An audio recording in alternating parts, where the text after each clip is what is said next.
Bonjour à toutes et à tous, dans cette vidéo, on va découvrir une propriété. Le logarithme transforme des produits en sommes. Alors, qu'est-ce que ça signifie? Ça signifie cette formule-là.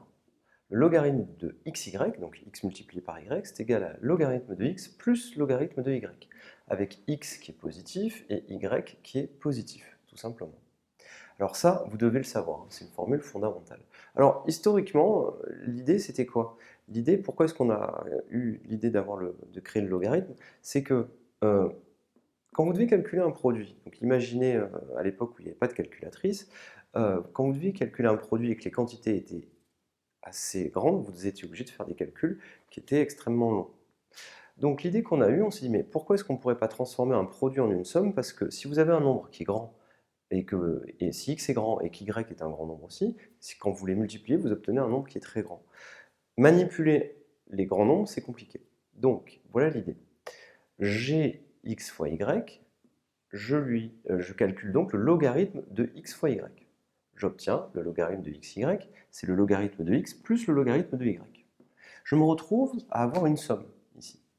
Mais le logarithme, il a aussi une autre vertu, c'est que quand vous avez un nombre qui est très grand, donc imaginons ici, eh bien le logarithme de x, c'est un nombre qui lui est beaucoup plus petit. Regardez ici, hein, vous avez une grande distance, et là, une distance plus petite.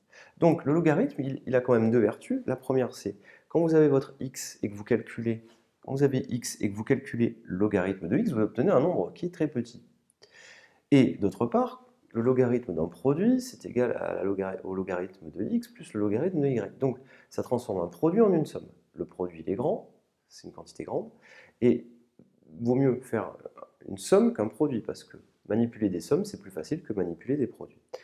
Alors, regardez, je reprends mon exemple. J'ai le produit xy à calculer, et on se replace à l'époque, hein, où c'était compliqué de calculer des produits et de les manipuler.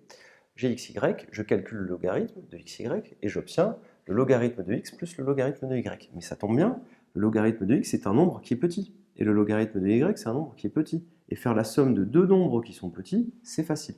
Donc cette somme-là, elle est facile à faire. À l'époque, on avait ce qu'on appelait des tables de logarithmes, c'est-à-dire que vous aviez un tableau avec toutes les valeurs des logarithmes. Ainsi, cette quantité-là, vous l'ajoutez à celle-ci, deux petits nombres, faciles à ajouter, et grâce à la fonction exponentielle, vous pouvez faire le chemin inverse et retrouver cette quantité-là, tout simplement. Voilà un petit peu un aspect historique et utile pour se rappeler que le logarithme d'un produit, c'est égal à la somme des logarithmes, tout simplement. On se retrouve tout de suite pour les autres propriétés. Je vous remercie et à bientôt.